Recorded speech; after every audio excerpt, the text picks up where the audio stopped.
অনেকে আছে ফেসবুকও বোঝে না, ইউটিউবও বোঝে না, টিকটকও বোঝে না, মানুষের মুখে শুনে মালয়েশিয়ার কলিং ভিসা খুলছে। আর এই সুযোগটা কারা কাজে লাগায়?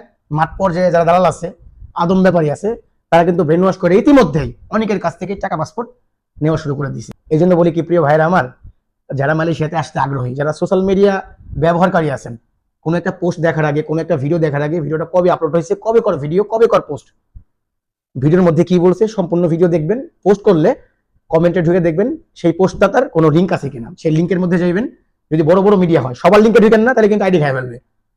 বড় যে মিডিয়াগুলো আছে, আর টিভি হোক, যমুনা টিভি হোক, সময় টিভি হোক, যেসব টিভি থেকে মানে সরকারি বেসরকারি যে চ্যানেলগুলো আছে মালয়েশিয়া সহ বিভিন্ন দেশের, যদি ভিসা সংক্রান্ত কোনো বিষয় আসে, ক্লিক করে ঢুকবেন, ঢুকে দেখবেন কি বলছে, সম্পূর্ণ বিষয়টা পড়বেন, ভিডিও হইলে শুনবেন, এরপরে গিয়ে ডিসাইড করবেন আপনি কারোর সাথে লেনদেন করবেন কি করবেন না।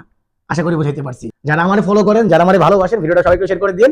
আপনার একটা শেয়ার হয়তো যারা এই যে বিভ্রান্তের ভিতরে আছে, যারা সোশ্যাল মিডিয়া ব্যবহার করে না, সাধারণ মানুষ, তারা যেন অন্তত একটু হইলেও সতর্ক হয়ে যায়।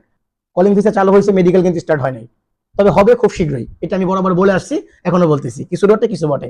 ভালো থাকবেন সবাই, আসসালামু আলাইকুম।